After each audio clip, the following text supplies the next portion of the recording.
श्रीरामदूतं शरणं प्रपद्ये। दक्षिणे लक्ष्मणो यस्य वामे च जनकात्मजा पुरतो मारुतिर्यस्य तं वन्दे रघुनन्दनम्। लोकाभिराम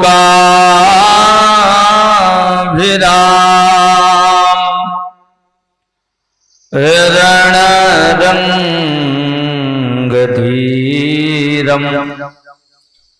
राजीवनेत्रं रघुवंशनाथम्। कारुण्यरूपं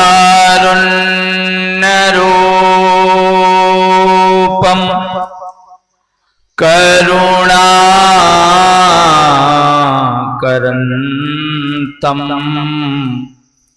श्रीरामचन्द्रं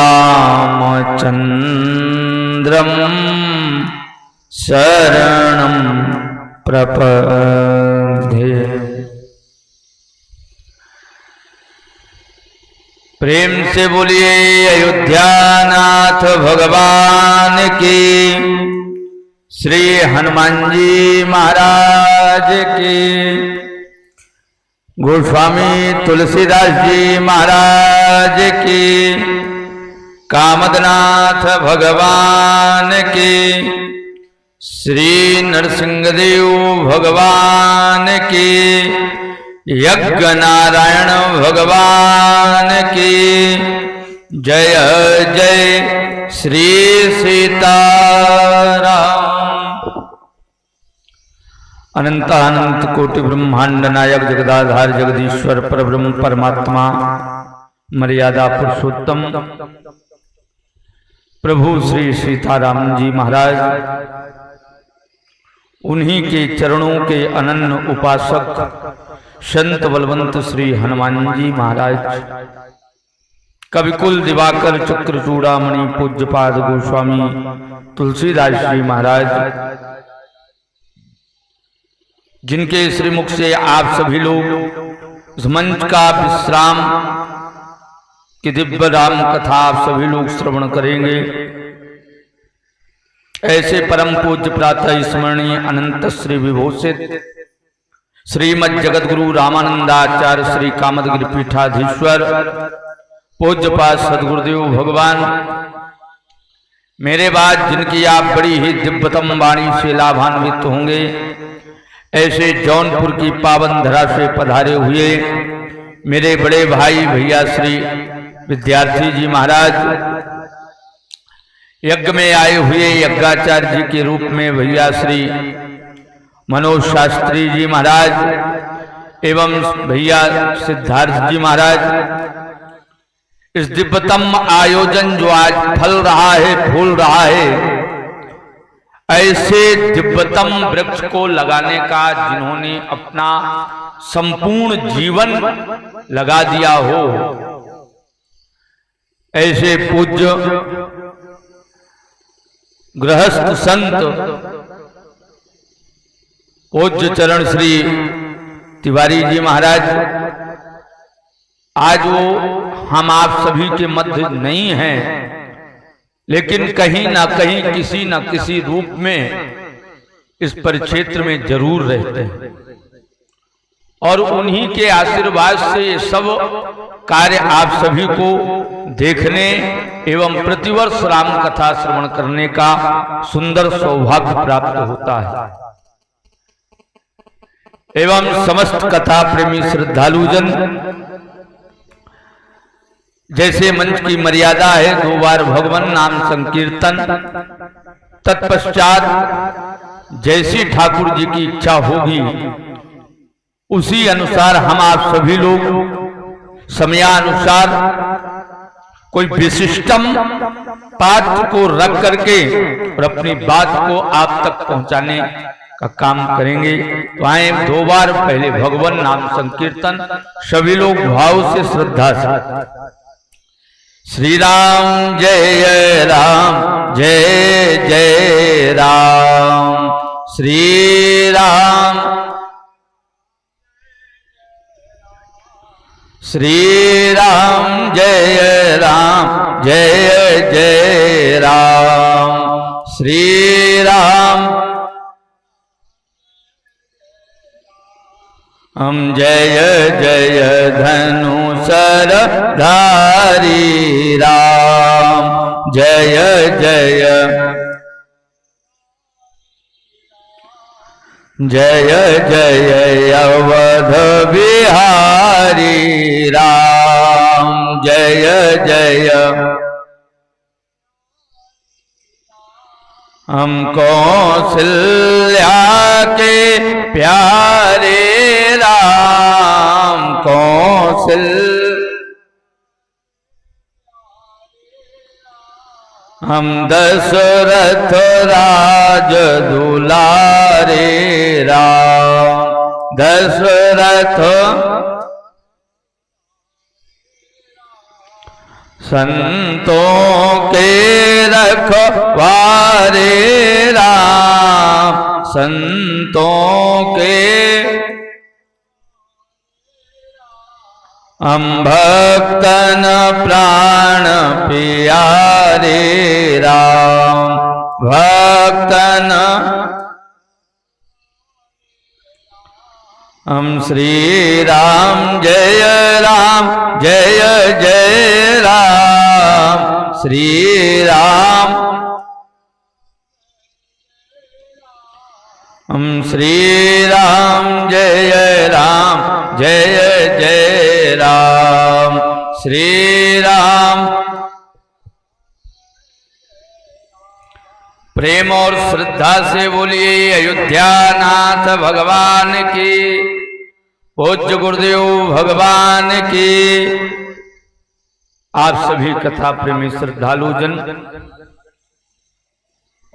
इस 7 दिवसीय दिव्यराम कथा के आज चतुर्थ दिवस की इस पावन सत्र आप सभी लोग श्रवण करने के लिए यहाँ उपस्थित हैं और निरंतर अनेक विद्वानों के श्रीमुख से आप सभी लोग श्रवण कर रहे हैं।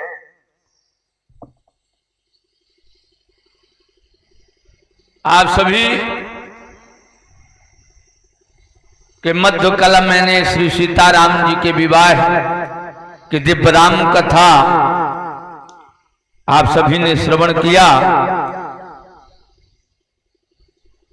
आज समाज में, क्षेत्र में जो सनातन धर्म की छत्र छाया में पल रहा है, तो चाहे किसी भी देवी देवता को मानता हो, चाहे भगवान कृष्ण को मानता हो, बाबा विश्वनाथ को मानता हो, देवादिदेव महादेव को मानता हो, जगन्नाथ को मानता हो, किसी भी देवी देवता को अपने तरीके अपने अनुसार से मानता हो, लेकिन उसको भगवान श्री राम के नाम से और भगवान श्री राम के चरित्र से जुड़ना पड़ेगा यदि सनातन के अंतर्गत पल रहा है तो। आप कहोगे कोई ना जुड़ना चाहे तो संभव नहीं है, जुड़ना ही पड़ेगा। जब व्यक्ति की अंतिम यात्रा निकलता है उस समय किसी भी देवी देवता का नाम नहीं लिया जाता है। आज तक के स्थिति में, आज तक की परिवेश में अगर बता दीजिए आप लोग कि किसी की अंतिम यात्रा निकलता हो उस वक्त भगवान कृष्ण का नाम पीछे से लिया जाता हो। शास्त्र, वेद, पुराण, मानस, रामायण के अंतर्गत ये जरूर कहा जाता है काशी तो मरना मुक्ति, काशी में मरने से व्यक्ति की मुक्ति है। किसी ने पूछ दिया बाबा विश्वनाथ से, बाबा काशी में मरने से मुक्ति है? बोले हाँ। काशी में क्या विशेषता है कि काशी में मरने से मुक्ति मिलता है व्यक्ति को? बाबा विश्वनाथ ने कहा जो काशी में मरता है और काशी में जब स्मशान में ले जाया जाता है उस वक्त मैं रहता हूं, और जब उसकी अंतिम यात्रा होती है उस वक्त मैं उसके कान में जाकर के राम नाम की दीक्षा देता हूं। इसलिए काशी तो मरनाथ मुक्ति, राम के नाम के बल पे मुक्ति है। यदि भगवान राम का नाम नित्य स्मरण करते रहो, भगवान राम के नाम का निरंतर आप अपने दिल और दिमाग में बिठाल के रखो। आज हर काम उल्टा हो रहा है। भगवान ने हर व्यक्ति को दो चीज दिया है, हर इंसान को दो चीज दिया है, एक दिल और एक दिमाग। बोलो भाई दिया है कि नहीं? जानवरों को दो नहीं दिया, जानवरों को एक दिया, केवल दिल, दिमाग नहीं दिया। लेकिन व्यक्ति उसका उपयोग सही नहीं कर पा रहा है। दिल और दिमाग भगवान ने दिया है। दिल लगाना चाहिए परमात्मा से, तो दिल लगा रहा है संसार में। बोलो भाई, दिल लगाना चाहिए जगदीश से, तो दिल लगा रहा है व्यक्ति जगत में। दिमाग लगाना चाहिए जगत में, तो दिमाग लगा रहा है भगवान में। बोलो यही स्थिति है कि नहीं? भगवान के पास जाएगा ये भगवान ये मंदिर सिद्ध है कि नहीं है? बोलो दिमाग लगाया कि नहीं? अगर सत्य है तो मैंने मांगा है भगवान से कि मेरी नौकरी लग जाए, तो क्यों नहीं लग रही? पढ़ना है नहीं, कहां से नौकरी लगेगा? श्रीमद् भगवत गीता में कहा गया है कर्मण्ये वाधिकार हस्ते मां फलेश कदाचना। व्यक्ति कर्म करे, कर्म करना उसका काम है, फल तो परमात्मा देता है। फल की इच्छा नहीं करनी चाहिए, कर्म पहले करो। भूख लगा है, चल करके थाली तक पहुंचना पड़ेगा, थाली के पास बैठ करके अपने हाथ से उठा करके मुंह तक लाना पड़ेगा, तब पेट भरेगा। और पड़े पड़े कोई कहे थाली अपने आप आ जाए, भोजन अपने आप मुंह में चला जाए, पेट भर जाए, संभव है? नहीं संभव है। ये विकलांगों के लिए है जो एकदम लेटे हैं, उठ ही नहीं रहे हैं। उनके पास थाली भी पहुंच जाता है, कोई अपने हाथ से उठा के उनके मुंह में डाल देता है। रोगियों के लिए है। लेकिन भगवान ने दो चीज दिया, दिल और दिमाग। इसका सदुपयोग करो। दिमाग लगाओ जगत में, दिल लगाओ जगदीश में। किसी ने बड़ी अच्छी बात कही है, प्यार करना है यदि तो सामरे सरकार से करो। प्यार करना है यदि तो सामरे सरकार से करो। गोरे तो आजादी के पहले भी दगाबाज थे, आज भी दगाबाज है। इसलिए सामले सरकार से प्यार करो। राम ही केवल। परमात्मा कभी आपसे सोना चांदी जमीन जायदाद पैसा रुपया घर मकान नहीं मांगता। क्या मांगता है? भगवान चाहता क्या है? गोस्वामी तुलसीदास जी ने एक अर्धाली में बता दिया, राम ही केवल प्रेम प्यारा जानी ले जो जाननी हारा। राम ही केवल प्रेम प्यारा। राम से केवल प्रेम करो, भगवान एक ना एक दिन मिलेगा। जनकपुर की वो धरती है जहां 10,000 राजा एक स्वर में भगवान के लिए कह रहे थे, क्या लेहा छोड़ाया और सिया कहे कोई और धर बांधा बालक दोए और जो विदेह कछु कराया सहाय जो जीता हो समारा सहित दो भाई लेह छुड़ाए सिया कहे कोई। सीता जी को छीन लिया जाए और दोनों बालकों को बांध करके डाल दिया जाए, महाराज जनक से युद्ध किया जाए, जीत लिया जाए। कैसे जीत पाओगे? लक्ष्मण जी के कानों में आवाज पहुंची कि लेह छुड़ाए सिया कहे कोई। लक्ष्मण जी ने कहा भैया ने धनुष तोड़ के जयमाल पहना दी, अब वो हमारी भाभी माँ है और माँ को छीनने की बात अगर कोई करे तो सहन नहीं और सहन करना भी नहीं चाहिए। लक्ष्मण जी ने अपने धनुष में बाण चढ़ा लिया। राम जी ने कहा क्या कर रहे हो लक्ष्मण? लक्ष्मण जी ने कहा भैया एक ही फायर में 10,000 को मौत की नींद सुला दूंगा। एक ही बाण में पूरे 10,000 को मौत की नींद सुला दूंगा। बोलो भाई लक्ष्मण जी सुला सकते कि नहीं?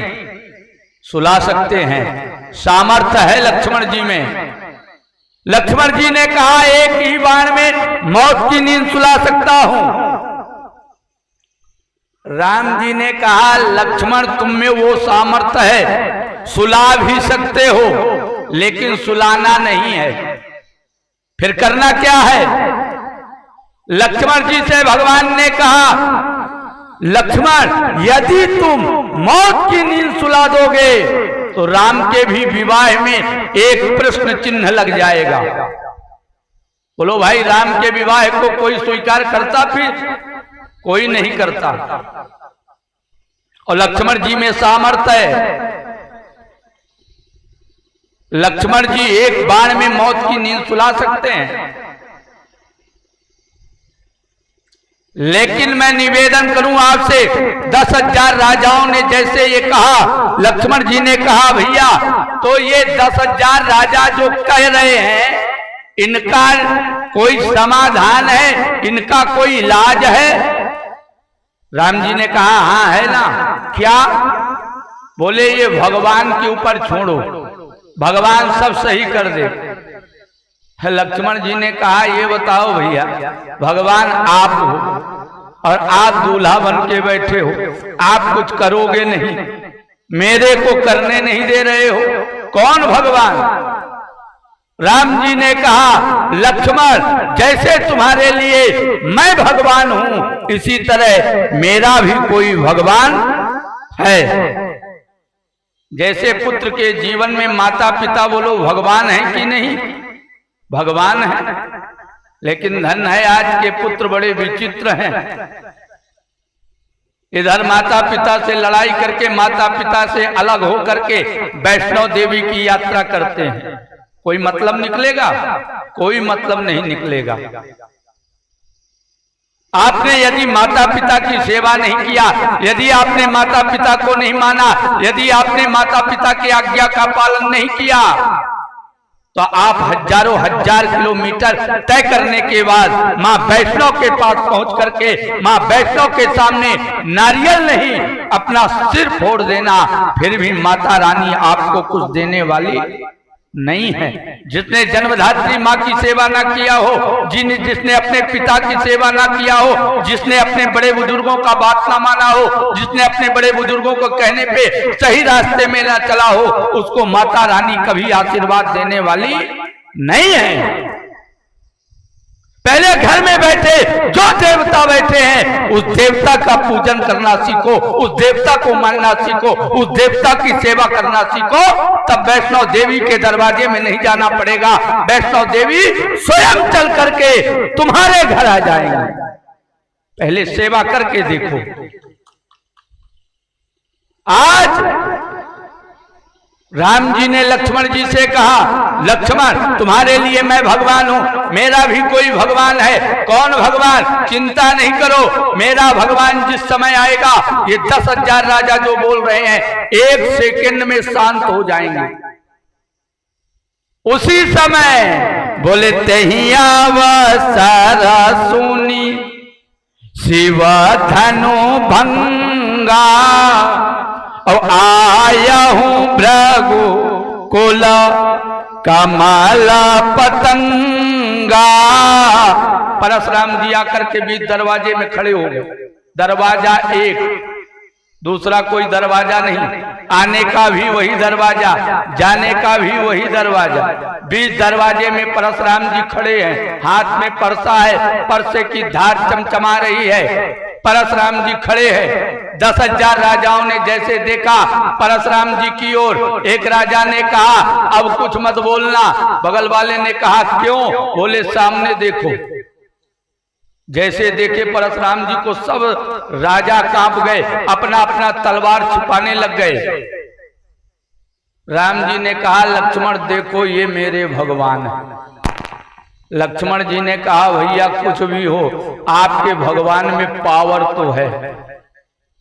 अभी तक हम बोले इनको समझ में नहीं आया, आप भी थे इनको कुछ समझ में नहीं आया, लेकिन आपका भगवान आया और ये सब शांत हो गए। 10,000 राजा एक एक करके आ रहे हैं परशुराम जी को प्रणाम करने के लिए। परशुराम जी ने पूछ दिया कौन?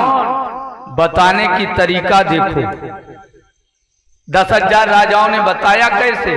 बोले पितु समेत कहे निज नामा। अपने पिता का नाम बताया। महाराज आपने फलाने सन में इसी परसे से आपने हमारे पिताजी का जो सिर अलग किया था उन्हीं का बेटा मैं हूं। अच्छा हाँ, लंबी दंडवत किया 10,000 राजाओं ने परशुराम जी को। बोले पितु समेत कहे निज नामा और करन लगे सब दंड प्रणामा। परशुराम जी ने कहा एक लाइन में खड़े हो जाओ सब। 10,000 राजा एक लाइन में खड़े हो जाओ। 10,000 राजा खड़े हो गए। परशुराम जी ने पूछा यहाँ क्यों आए थे? 10,000 राजाओं ने कहा बोले हमको ये पता चला कि आप पधार रहे हैं तो दर्शन करने के लिए आए थे। अच्छा दर्शन करने आए थे? हाँ खड़े हो जाओ सब। अब 10,000 राजा थर थर थर थर कांप रहे हैं। विश्वामित्र जी ने कहा मेन गलती तो हमारे चेला का है। मेन गलती तो चलवई ने किया। बोलो भाई किसने किया? विश्वामित्र जी के चेला भगवान श्री राम ने। विश्वामित्र जी ने कहा हम भी प्रणाम करवाएं। और विश्वामित्र जी गए, राम लक्ष्मण जी को कह के गए कि बैठे रहना, जब हम इशारा करें तब उठ के आना, अपने मन से नहीं आना है। लक्ष्मण जी ने कहा तो आप इशारा करोगे वहां जाकर के क्यों? बोले बाबा के हाथ में परसा है और जब परसा वाले हाथ को हम पकड़ लेंगे तब बुलाएंगे, ऐसे नहीं बुलाएंगे। और विश्वामित्र जी जाकर के पहले मिले। बोले विश्वामित्र मिले पुनियाई। मिले और आकर के परसे वाले हाथ को पकड़ लिया। राम लक्ष्मण से बोले आओ प्रणाम करो। प्रणाम किए राम लक्ष्मण जी। विश्वामित्र जी ने आशीर्वाद दिया। आशीर्वाद देने के बाद पुनः जाकर के बैठ गए। जैसे ही परशुराम जी की दृष्टि कहां पड़ी? धनुष की ओर। परशुराम जी का और नेत्र लाल हो गया, परसा और ऊंची तन गई। जनक जी ने कहा कि ये मौका अच्छा मिला है और सबसे पहले बेटी को जाकर के प्रणाम करवाया जाए। महाराज जनक जाकर के प्रणाम किए पहले और फिर सीता जी को लेकर के आए प्रणाम करवाने के लिए। एक चीज मैं निवेदन करूं, आज समाज में लोग कहते हैं कि बेटियों से प्रणाम नहीं कराया जाता। किसको? जो गिरस्थ हो। लेकिन जो महापुरुष हैं, भगवान हैं, स्वयं में भगवान की श्रेणी में गिनती है, उनको चाहे बेटा हो या बेटी हो, सबको उनके श्री चरणों में डाल देना चाहिए। सीता जी 6 वर्ष की हैं, कन्या है। इसके बाद ही महाराज जनक विद्वान है, उनको ज्ञान का सूर्य कहा जाता है। ऐसे महाराज जनक ने 6 वर्ष की बेटी सीता को लेकर के महाराज परशुराम जी के चरणों में डाल दी। बोले सिया बोलाय प्रणाम करावा। सीता जी को लाकर के प्रणाम करवाया। परशुराम जी ने आशीर्वाद दिया। क्या आशीर्वाद? महाराज जनक से पूछा, ये बेटी है? हाँ बेटी है। विवाह इसी की है? हाँ इसी की है। परशुराम जी ने आशीर्वाद दे दिया, बेटी अखंड सौभाग्यवती भव। जनक जी ने कहा 50% निर्णय हो गया। किसी ने पूछा क्या निर्णय हुआ? बोले ये निर्णय हो गया कि धनुष टूटा है। परशुराम जी क्रोधित होंगे, परसा हाथ में है, लेकिन अब आशीर्वाद दे दिया है तो अब जान से नहीं मारेंगे। हाथ पांव तोड़े बात अलग है, लेकिन जान से नहीं मारे, क्योंकि आशीर्वाद स्वयं दिया ना, अखंड सौभाग्यवती भव। जिसने अखंड सौभाग्यवती भव का आशीर्वाद दे दिया हो, उसके सुहाग को क्या मिटाएंगे? नहीं मिटाएंगे। जनक जी ने कहा 50% निर्णय हो गया। जैसे ही परशुराम जी ने धनुष को देखा, धनुष को देख करके परशुराम जी ने महाराज जनक को क्या कहा? बोले कहूं जड़ जनक। महाराज जनक को, जिसको ज्ञान का सूर्य कहा जाता हो, उस महाराज जनक को परशुराम जी ने क्रोध में क्या कहा? जड़। जड़ माने मूर्ख। और परशुराम जी कह रहे हैं कहूं जड़ जनक धनुष कया तोड़ा। जनक जी को जड़ कह करके बोले किसने तोड़ा है? जनक जी शांत हैं, जनक जी कुछ नहीं बता रहे हैं। एक राजा ने कहा, बोले देखो अब हम लोगों की मौत तय है। एक राजा ने कहा हम लोगों की मौत तय क्यों है? भाई हम लोगों की मौत थोड़ी है। बोले फिर? बोले अगर हम लोगों की मौत होती तो धनुष हमसे टूट गया होता, लेकिन धनुष नहीं टूटा है, हमने धनुष नहीं तोड़ा है।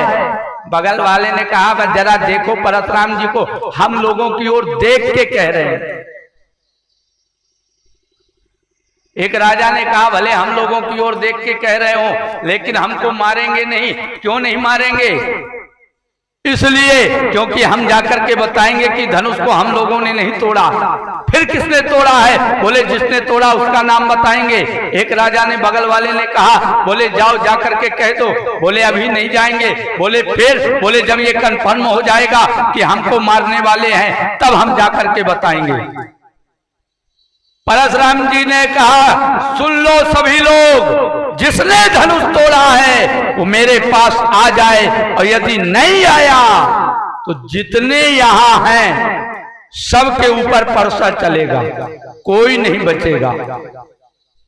बोले सो पिल गाय बिहाय समाजा न तुम्हारे जय है सब राजा। जिसने धनुष को तोड़ा है समाज से अलग खड़े हो जाए, नहीं सब मारे जाएंगे। एक राजा ने कहा, बोले अब जा करके कह दो। बोले क्या? बोले कि जा करके कह दो हम लोगों ने धनुष नहीं तोड़ा है, वो जो सांवला सांवला खड़ा है धनुष ने उसी ने तोड़ा है। उसने कहा वाह, हम ही को मूर्ख समझे हो, हम जाएं बताने। परशुराम जी ने कह दिया है, सो बिलगाए बिहाय समाजा, हम बताने जाएं। परशुराम जी समझ ले कि समाज से अलग यही हुआ है, इसी ने धनुष तोड़ा है और हाथ में परसा है, और परसा कहीं घुमा के दिए तो बचने वाले नहीं, बता नहीं पाएंगे, मर के मर जाएंगे, हम नहीं जाएंगे। मरो तो सब मरो, एक नहीं, मरना है तो सबको मरना पड़ेगा। 10,000 राजाओं ने निर्णय किया, बोले कि ऐसा है कोई नहीं जाएगा, मरना है तो सब मरो। परशुराम जी ने कहा, बोले 3 गिनती गिनूंगा, 3 गिनती में धनुष जिसने तोड़ा है वो समाज से अलग हो जाए, वरना सब मारे जाएंगे। परशुराम जी ने कहा 1, 10,000 राजाओं का अपने आप नेत्र बंद हो गया। परशुराम जी ने कहा 2, आपस में राजाओं ने चर्चा किया, बोले देखो हम लोगों ने कहावत सुना था लेकिन ये सत्य हुआ। तीसरे नंबर के राजा ने कहा क्या सत्य हुआ? बोले पहले लोग कहते थे कि जहां मृत्यु लिखा व्यक्ति वहीं जाता है, हम लोग यहीं आए, हम लोगों की मृत्यु यहीं है। एक राजा ने कहा, बोले नहीं नहीं ऐसा नहीं है, बोले अगर मौत आती तो इससे पहले कुछ संकेत आ जाता, हम लोगों को यहाँ से जाने के लिए अगर मृत्यु नहीं आई है तो संकेत कुछ नहीं आया है। चौथे नंबर के राजा ने कहा संकेत भी आया है। 5वें नंबर के राजा ने कहा क्या संकेत आया है? 6वें नंबर के राजा ने कहा महाराज जनक जब हम लोग धनुष नहीं तोड़ पाए थे उस समय महाराज जनक ने कहा था कि अपने अपने घर की ओर चले जाओ क्योंकि धनुष तुम लोगों से टूटा नहीं। 8वें नंबर के राजा ने कहा तुम ही लोग कह रहे थे कि धनुष जौन तोड़ेगा उसका हाथ पैर तोड़ेंगे, अब तोड़ लो, मौत तो आई है। परशुराम जी ने जैसे ही कहे, परशुराम जी ने कहा 3। सभी राजाओं के सामने पूरा पुण्य और पाप का रील चालू हो गया। एक राजा तो रोते हुए कह रहा था, बोले जब हम आ रहे थे तो हमारी पत्नी ने मना किया था। क्या मना किया था? बोले हमारी पत्नी ने कहा था कि दूसरा विवाह अच्छा नहीं होता, लेकिन अब मौत लिखी थी तो आना था यहाँ। जैसे कुछ समय बीता 10,000 राजाओं ने कहा कि क्यों आज परसा कैसे चल रहा है? आज परसा चल रहा है तो सुनाई नहीं दे रहा है। भाई परसा चलता, चीखते चिल्लाते खिच पिच कुछ सुनाई तो देता, लेकिन ना कोई चिल्ला रहा है, ना कोई चीख रहा है, ना आपस में कोई कुछ कह रहा है। परसा चल कैसे रहा है? एक राजा ने अपना एक आंख खोल के देखा, उसने कहा सब आंख खोल लो अब। बोले क्यों? बोले कि अब ये है जिसने गलती किया है वो सामने आ गया है। सामने आ गया? बोले हाँ, अब बिल्कुल सबने अपना अपना आंख खोल लिया। परशुराम जी ने राम जी खड़े सामने, परशुराम जी आमने सामने हैं दोनों। परशुराम जी ने राम जी को देखा और राम जी को देख करके परशुराम जी ने कहा राम तुम इतने कोमल हो राम, तुम इतने छोटे हो राम, इस बच्चे से कठोर धनुष को राम तुम्हारी बाजुओं में इतनी ताकत नहीं है कि इस बच्चे से कठोर धनुष को राम तुम तोड़ सको। 10,000 राजाओं ने कहा कि बाबा अगर हम लोगों को मारने का पूरा माहौल बना के आए हो तो मार दो, ये घुमा फिरा के तड़पा तड़पा के मारने से अच्छा है एक बार में मार दो। परशुराम जी ने कहा राम से, राम सही बता, धनुष तुमने तोड़ा है? राम जी के बोलने की तरीका देखो साहब, कितनी गजब की तरीका है। इसलिए आज राम जन जन के हृदय में, आज राम जन जन, बच्चे से बच्चे और बूढ़े से बूढ़े व्यक्ति आज ये किसी को याद करता है तो राम को करता है, सुख में भी याद करता है तो राम को करता है, दुख में भी याद करता है तो राम को करता है, थोड़ी सी चोट पहुंच जाए तो राम याद आते हैं। बोलो भाई, अगर थोड़ी सी अगर कहीं चोट आ जाए, हल्की सी दर्द हो तो आदमी यही कहता है हे राम। बोलो कहता है कि नहीं? अगर किसी के साथ अच्छा हुआ है, व्यक्ति सुख में जीवन जी रहा है, तो यही कहता है राम की कृपा से। व्यक्ति के जीवन में दुख आ गया है तो आदमी यही कहता है कि ये सब राम जी की लीला है।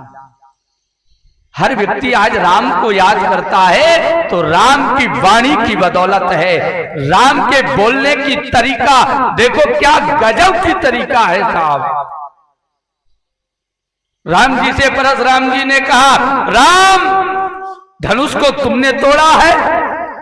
राम जी ने ये नहीं कहा हाँ मैंने तोड़ा है। आज का व्यक्ति होता अगर धनुष को तोड़ दिया होता तो पूरे अखबारों में छप जाता, टीवियों में आ जाता, और आने के बाद अगर कोई कहता क्यों इस काम को तुमने किया है, छाती ऊंचा करके कहता हाँ हमने किया है।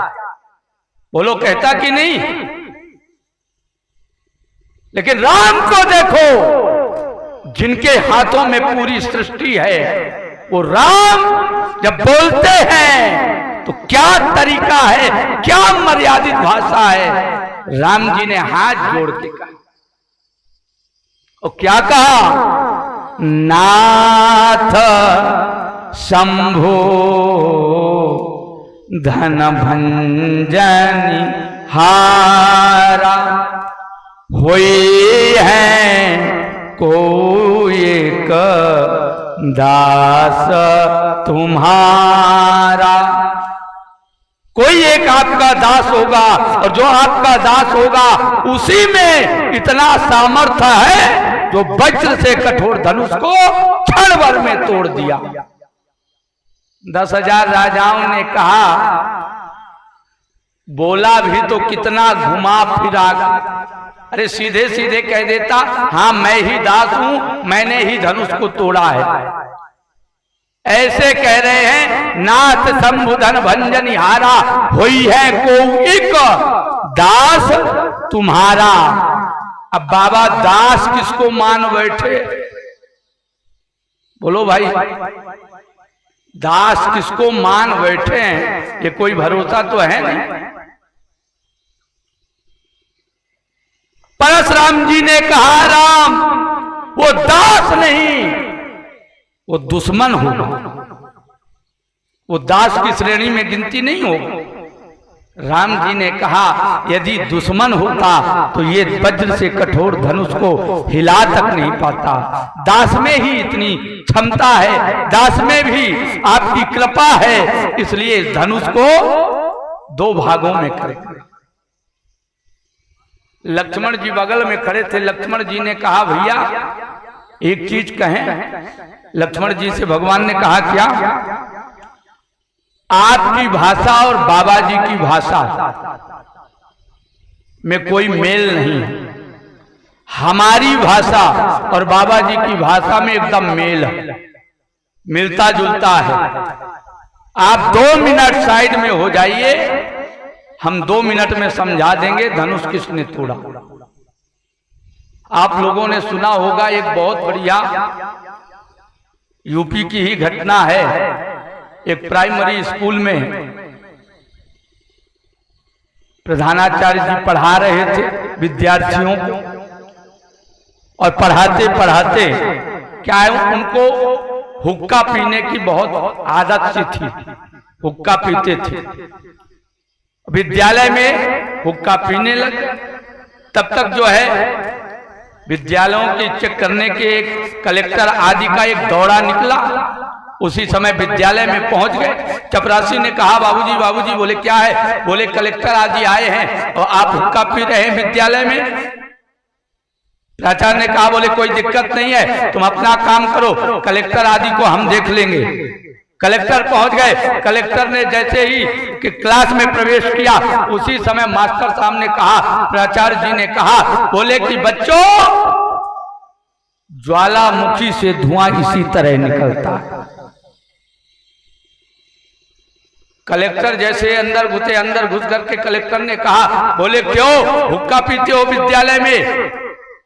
प्राचार्य ने कहा, हजूर, ये जो है विद्यालय है, विद्यालय में विद्यार्थियों को सिखाना है, पढ़ाना है कि कैसे ज्वालामुखी से धुआं निकले। अब कहां से लाएं इनको बताने के लिए? इसके लिए बताने का तरीका केवल यही है। कलेक्टर प्रसन्न हो गया। प्रसन्न होने के बाद ऊपर तक बात पहुंची, और ऊपर तक ही नहीं, राष्ट्रपति तक बात पहुंच गई। और राष्ट्रपति तक जब बात पहुंची तो मास्टर साहब को राष्ट्रपति पुरस्कार मिला और 4 साल की नौकरी बढ़ गई। इसलिए समझाने की तरीका है, कब किसको कैसे किस भाषा में समझाना चाहिए, ये तरीका होनी चाहिए। लक्ष्मण जी ने कहा 2 मिनट साइड में हो जाइए, मैं अभी समझा दूंगा। लक्ष्मण जी सामने आ गए।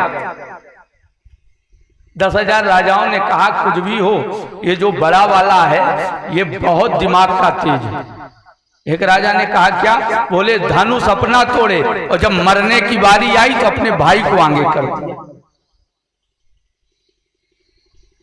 परशुराम जी ने कहा, धनुष तुमने तोड़ा? लक्ष्मण जी ने कहा, क्यों, तुम्हारा था? धनुष तुम्हारा था?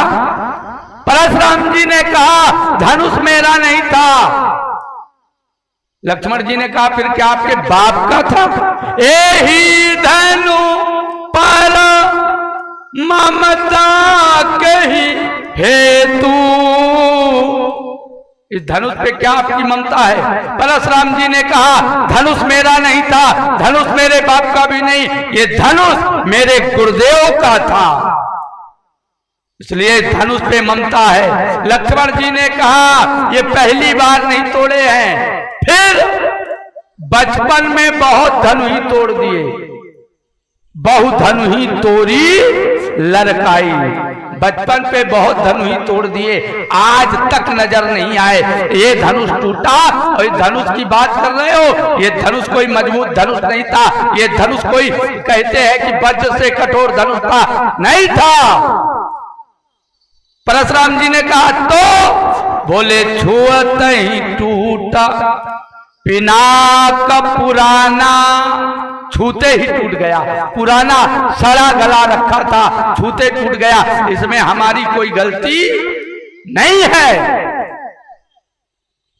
परशुराम जी की लक्ष्मण जी की बात को सुनकर के परशुराम जी और क्रोधित हो गए।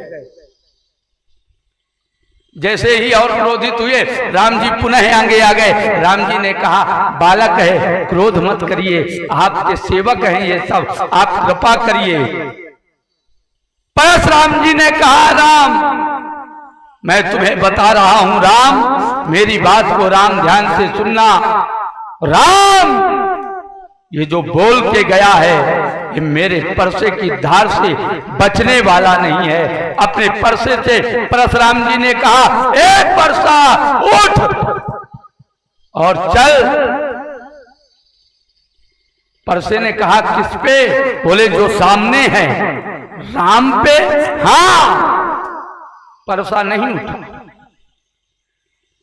परशुराम जी ने कहा, परसा अभी तक उठता था, लेकिन आज नहीं उठ रहा है। परसे ने कहा, इसमें मेरी कोई गलती नहीं है। फिर आप हाथ से कहिए, जब तक हाथ नहीं उठेगा तब तक मैं नहीं उठ सकता। बोलो भाई, जब हाथ उठेगा तभी ना परसा उठेगा। किसी के जेब में रिवॉल्वर हो और वो कहे रिवॉल्वर चलो, चलेगा? कभी नहीं चलेगा। तो वो अपने हाथ से उठाएगा, उठा करके उसको लोड करेगा, और लोड करके जब चलाएगा तब चलेगा, अपने आप नहीं चलेगा। परसे ने कहा, इसमें मेरी कोई गलती नहीं है, मैं नहीं उठ सकता हूं। क्यों? हाथ से कहिए, हाथ जब उठेगा तब मैं उठूंगा। परशुराम जी ने हाथ से कहा, हाथ उठो। हाथ नहीं उठा। परशुराम जी ने पूछ दिया, ए हाथ क्यों नहीं उठ रहे हो? हाथ ने कहा, आज नहीं उठ सकता हूं। क्यों?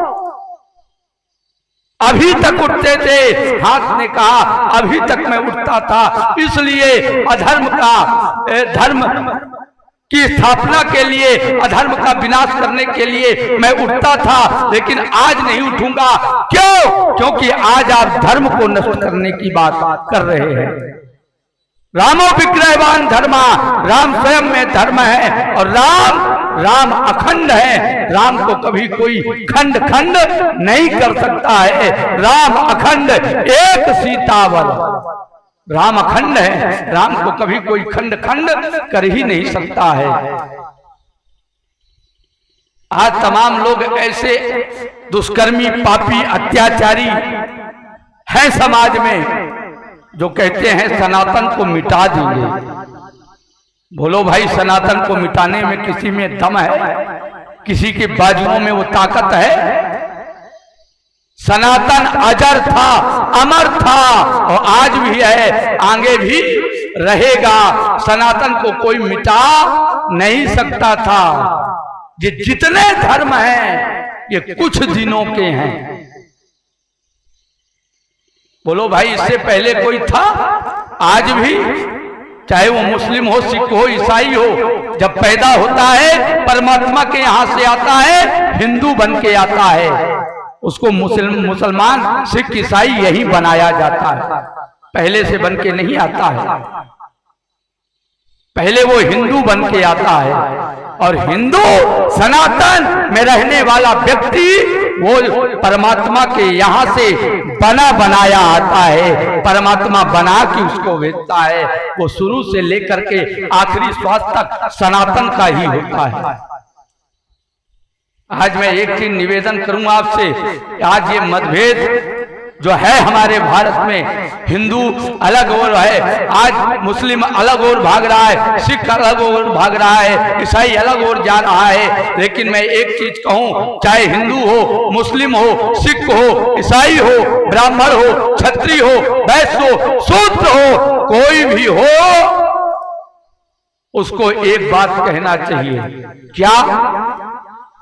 आपने देखा होगा कैंची, बोलो भाई, कैंची के नीचे भाग में भी धार रहता है, ऊपर वाले में भी धार रहता है। और कैंची जब खुलता है और कैंची के बीच में जब कोई आता है तो कैंची उसे छोड़ता नहीं है, काट देता है। बोलो, ये कैंची का काम है कि नहीं?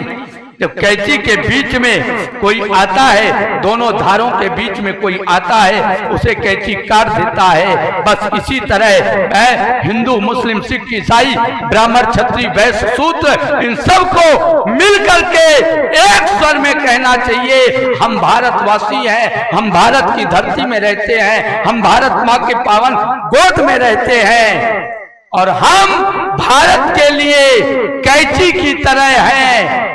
अन्य संप्रदाय, अन्य देश के लोग यदि भारत के प्रति यदि आएगा कोई तो उसे हम कैंची की तरह काट देंगे, छोड़ने वाले नहीं हैं। आज मैं निवेदन करूंगा आपसे, जो बॉर्डर में लगे हुए सैनिक हैं, उन सैनिकों से पूछो कि उनके ऊपर क्या बीतता। आज तपती हुई गर्मी में, बर्फ वाले जगह में 24 घंटा खड़े होकर के और भारत की सेवा में रहते हैं। हमारे बाराबंकी जिले के भी अनेक ऐसे नौजवान होंगे जो भारत के बॉर्डर में जाकर के 24 घंटा खड़े होकर के भारत की रक्षा में लगे हुए हैं और उन्हीं की बदौलत हम लोग चैन की नींद सोते हैं, हम लोग चैन से भोजन करते हैं। आज मैं कथा कह रहा हूं, आप लोग बैठ करके कथा सुन रहे हैं, उन्हीं की बदौलत है। बोलो भाई, अगर वो बॉर्डर में नहीं होते तो क्या हम लोग शांति से बैठ करके ये काम कर पाते? नहीं संभव है। लेकिन आज वो लोग लगे हुए हैं। एक चीज मैं आपसे निवेदन करूं, आज से लगभग 15-20 वर्ष पहले एक नौजवान बर्फ के 10 फीट नीचे जाकर के और जब चला गया, 4 दिन तक दबा रहा वो। 4 दिन जब वो निकला बाहर निकलने के बाद 5वें दिन दिल्ली के अस्पताल में पहुंचा और दिल्ली के अस्पताल में पहुंचने के बाद 6वें दिन वो अपना आखिरी श्वास लिया है अस्पताल में आकर के। 4 दिन तक बर्फ में दबा रहा, भारत मां उसकी रक्षा किए। लेकिन मैं निवेदन करूं आपसे, जब वो नौजवान आखिरी श्वास ले रहा था, उसने क्या कहा है, एक कविकार ने एक पंक्ति में ढालने का प्रयास किया, उसके अंतःकरण की आवाज को एक पंक्ति में लिख दिया। क्या उस नौजवान ने एक बात कहा, क्या कि गजरे की खुशबू को महकता छोड़ आया हूं, गजरे की खुशबू को महकता छोड़ आया हूं, नन्ही सी चिड़िया को चहकता छोड़ आया हूं। हे भारत माँ, अपने सीने से लगा लेना, मैं अपनी बूढ़ी माँ के आंख को तरसता हुआ छोड़ आया हूं, अपनी बूढ़ी माँ के आंख को तरसता हुआ छोड़ आया हूं। आज नौजवानों के प्रति किसी ने कोई ध्यान देने का प्रयास नहीं किया। लेकिन आज मैं निवेदन करूं आपसे, आज निवेदन कर रहा हूं, ध्यान पूर्वक सुनना। भगवान श्री राम अखंड हैं और उनको खंड खंड कोई नहीं कर सकता है। परशुराम जी ने कहा राम अखंड है, लेकिन एक चीज बताओ, क्या जो बगल में खड़ा हुआ है लक्ष्मण, उसको तो काट सकते हो?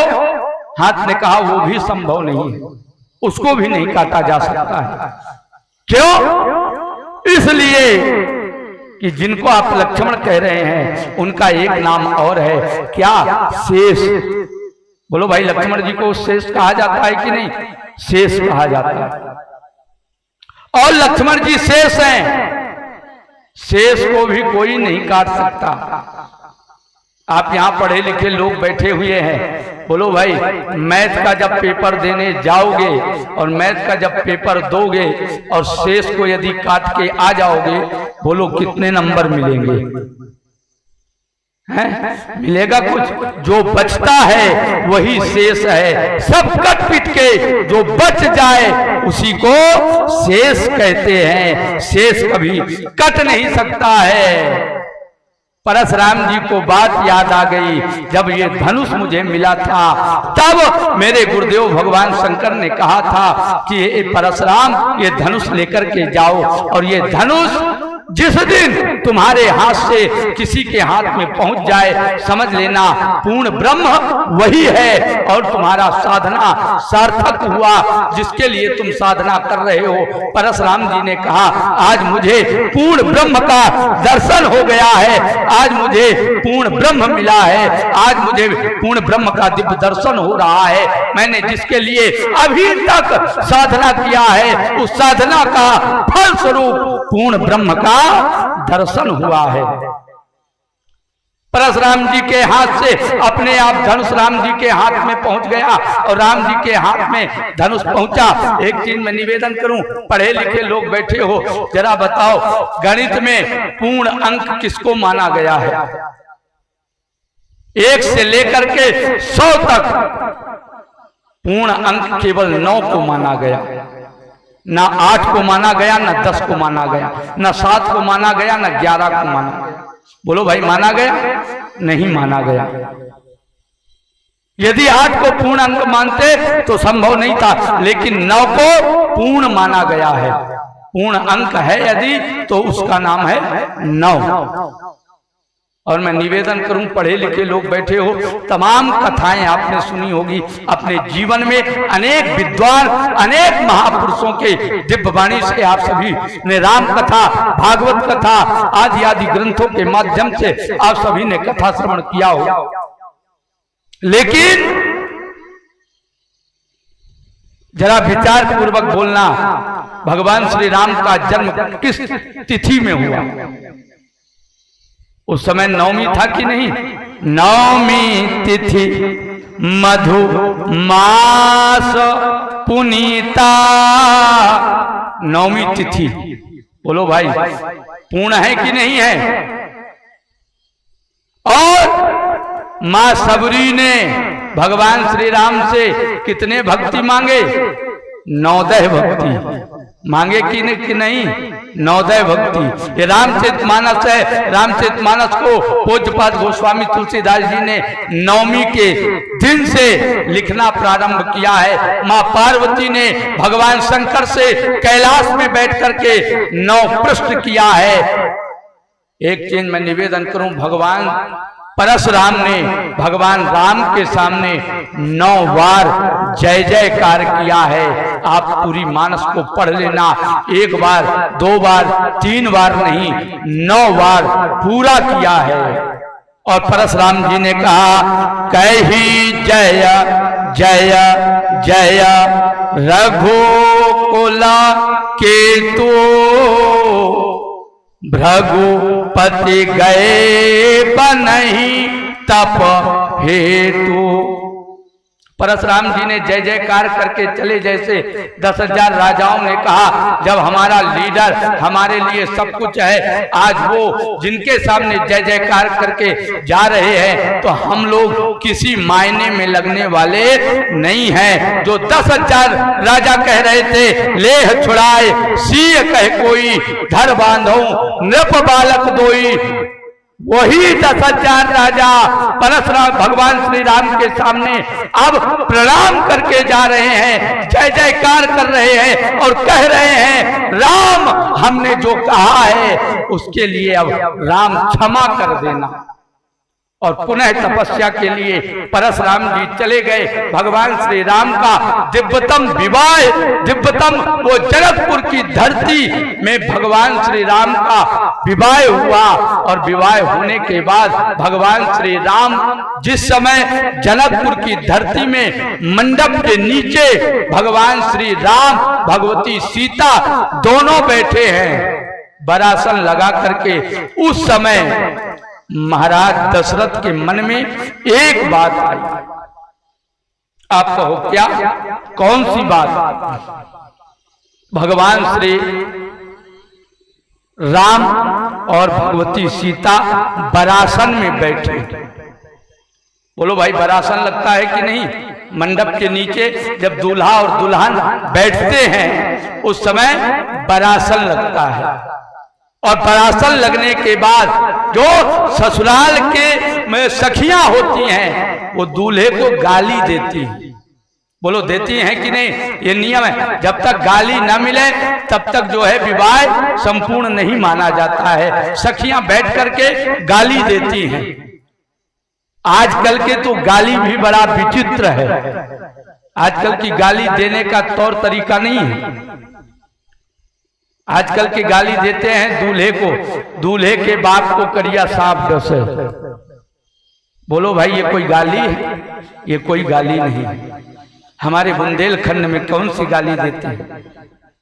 बोले, हरे बांस मंडप छाए और सिया जी को बयान राम आए। हरे बांस मंडप छाए और सिया जी को बयान राम आए। वो दिव्यतम, वो दिव्य मंडप के नीचे दिव्यतम बरासन लगता है और बरासन में जो बैठता है उसे श्री सीताराम जी की उपाधि दी जाती है और बैठ करके दिव्यतम विवाह होता है। उस समय महाराज दशरथ के मन में एक बात आई थी, क्या अब मेरा राम का विवाह हो गया है और विवाह के बाद अब राम को यहां से जब अयोध्या जाएंगे तो राम को मैं सिंहासन में बिठा दूंगा। महाराज दशरथ का ये भाव है। लेकिन भगवान श्री राम आत्मा रामो विराजते, राम दशरथ जी की भी आत्मा में थे। राम जी समझ गए बात को। राम जी ने कहा, पिताजी चाहते हैं राम को बरासन से उठा करके राम को सिंहासन में बिठा दूंगा, लेकिन ऐसा होगा नहीं। राम जी ने कहा, बोले राम वरासन से उठ करके सिंहासन में नहीं बैठेगा। क्यों? इसलिए राम जब वरासन से उठेगा तो राम कुशासन में जाएगा, कुशासन से उठेगा तो मृगासन में जाएगा, मृगासन से उठेगा तब सिंहासन में जाएगा। राम सीधे सिंहासन में जाने वाला नहीं है। आज यही तो विडंबना है। बेटे का विवाह होकर के आया, बेटा जैसे विवाह के बाद आता है, विवाह के बाद जैसे आता है, पत्नी महीना 2 महीना 6 महीना साल भर साथ में रह करके भोजन आदि की व्यवस्था देखती है। जब देखती है कि भोजन 4-6 लोगों का बनाना है, उस समय अपने पति से कहती है कि अलग हो जाओ। बोलो भाई, माताओं मैं निवेदन करूं, ऐसा काम कभी मत करना। कभी भी लड़के को अपने माता पिता से अलग करने का काम मत करना। कभी भी भाई को भाई से बिछुड़ने का काम आप मत करना। आप जब जाओ तो आपको कहना चाहिए कि आप कभी माता पिता से अलग मत होना, कभी अपने भाई से अलग मत होना, कभी भी अपने बड़े बड़े बुजुर्गों से अलग मत होना। साथ में रह करके साथ में जो माहौल बनेगा वो माहौल अलग रहने में बनने वाला नहीं है। मैं एक चीज निवेदन करूं, एक साधारण शब्दों में समझाऊं, आप कभी भी अंदाज कर लेना, ना हो तो कल ही कर लेना। जहां कुत्ते बैठे हों वहां एक पत्थर उठाना और कुत्तों के बीच में मारना। कुत्ते अपने आप उठ के इधर उधर भाग जाएंगे। बोलो भाग जाएंगे कि नहीं? इधर उधर चले जाएंगे। वही पत्थर उठाना और उठा करके किसी मधुमक्खी के छत में मारना, फिर देखना क्या होता है। पत्थर वही है, व्यक्ति वही है, बस जिनको मारे हो वो अलग है। कुत्तों में एकता नहीं है, इसलिए वो चले गए, अलग अलग सब हैं। और मधुमक्खियों में एकता है, वो भागेंगे नहीं, तुमको भागना पड़ेगा जगह छोड़ करके। हम आप सभी के मध्य जौनपुर की पावन धरती, जिनके दिव्यतम वाणी को श्रवण